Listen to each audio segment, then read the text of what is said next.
യേശു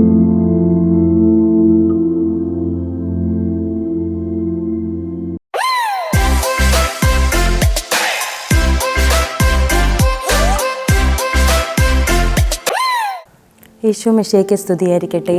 വിശുദ്ധ അൽഫോൻസ് ലിഗോരി.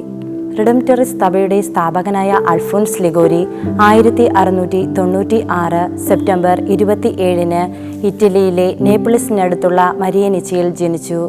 ഒരു നോവൽ ഓഫീസറായ പിതാവിൻ്റെയും ഭക്തയായ മാതാവിൻ്റെയും ഉത്തമ ശിക്ഷണത്താൽ വളർന്നു. നേപ്പിൾ യൂണിവേഴ്സിറ്റിയിൽ ചേർന്ന് പഠിച്ച അൽഫോൻസ് തൻ്റെ 16-ാമത്തെ വയസ്സിൽ നിയമത്തിൽ ബിരുദമെടുത്തു. തുടർന്ന് 10 കൊല്ലത്തോളം അദ്ദേഹം കോടതിയിൽ പല കേസുകളും വാദിച്ചു. ഒരു കേസും തോറ്റിട്ടില്ല. അങ്ങനെയിരിക്കെ ഒരു വലിയ സംഖ്യാ കൈമാറ്റത്തെ പറ്റിയുള്ള കേസിലെ പ്രധാന രേഖ കാണാതെ അൽഫോൻസ് ആ കേസ് വാദിക്കാൻ ഇടയായി. എതിർഭാഗത്ത് ആ രേഖ കാണിച്ച് കേസ് വാദിച്ച് ജയിച്ചു. അൽഫോൻസ് സങ്കടത്തോടെ പറഞ്ഞു, ഈ ലോകത്തിൻ്റെ മായാ സ്വഭാവം ഞാൻ മനസ്സിലാക്കിയിരിക്കുന്നു. ഇനി ഞാൻ കോടതിയിലേക്കില്ല. അങ്ങനെ സ്വഭവനത്തിൽ അൽഫോൻസ് താമസിച്ചുകൊണ്ടിരിക്കുമ്പോൾ ലോകം അതിൻ്റെതായ സന്തോഷം അദ്ദേഹത്തിന് നേരെ നീട്ടി. എങ്കിലും ലോകത്തെ ഉപേക്ഷിച്ച് നിന്നെ തന്നെ പൂർണ്ണമായി എനിക്ക് തരിക എന്ന ആന്തരിക സ്വരത്തെ ശ്രവിച്ച് പിതാവിൻ്റെ ഇഷ്ടത്തിനെതിരായി 30-ാമത്തെ വയസ്സിൽ വൈദികനായി. മകൻ്റെ ആധ്യാത്മികത വെറുത്ത പിതാവ് ഒരു ദിവസം അദ്ദേഹത്തിൻ്റെ പ്രസംഗം ശ്രവിക്കാൻ ഇടയായി. പ്രസംഗത്തിനു ശേഷം മകനെ തിരഞ്ഞുപിടിച്ച് അദ്ദേഹത്തോട് പറഞ്ഞു, മകനെ, നിന്നോട് ഞാൻ നന്ദി പറയുന്നു. ദൈവത്തെ അറിയുവാൻ നിന്റെ പ്രസംഗം എന്നെ സഹായിച്ചു. ഇത്ര പരിശുദ്ധവും ദൈവിക സമൃദ്ധിയുമായ ഒരു അന്തസ്സ് നീ സ്വീകരിച്ചതിനാൽ ഞാൻ അനുഗ്രഹീതനും നിന്നോട് കൃതജ്ഞനുമാണ്.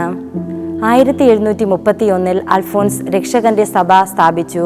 കർഷകരമായ ജീവിത രീതിയെ വെറുത്തിരുന്ന സഭാ അംഗങ്ങൾ അദ്ദേഹത്തെ സഭയിൽ നിന്നും പുറത്താക്കി. എങ്കിലും 1762 സാന്താ അഗർ ദെൽ കൊയ്ദയിലെ മെത്രാനായി. പരഹൃദജ്ഞാനം ഉണ്ടായിരുന്ന ഈ മെത്രാൻ ദുർമാർഗികളെ ശാസിക്കുകയും തിരുത്തുകയും ചെയ്തിരുന്നു. ഭാരിച്ച ജോലികൾക്കിടയിൽ 111 പുസ്തകങ്ങൾ എഴുതി സഭയെ അനുഗ്രഹിച്ചു. അദ്ദേഹത്തിൻ്റെ സന്മാർഗശാസ്ത്രം വളരെ പ്രസിദ്ധമായ ഒരു കൃതിയാണ്. ഒരു സമയം പോലും വെറുതെ ചിലവഴിക്കുകയില്ല എന്ന് അദ്ദേഹം വ്രതമെടുത്തിരുന്നു. തലവേദനയുള്ള സമയത്ത് ഒരു തണുത്ത മാർബിൾ കഷ്ണം നെറ്റിയിൽ താങ്ങിപ്പിടിച്ച് എഴുത്തും വായനയും തുടർന്നു. പ്രസിദ്ധിയോടൊപ്പം വളരെയേറെ കഷ്ടതകൾ നേരിട്ട് വിശുദ്ധ അൽഫോൻസ് ലിഗോരി 91-ാമത്തെ വയസ്സിൽ നിര്യാതനായി. 1816 സെപ്റ്റംബർ 15 വിശുദ്ധനായി പ്രഖ്യാപിക്കപ്പെട്ടു.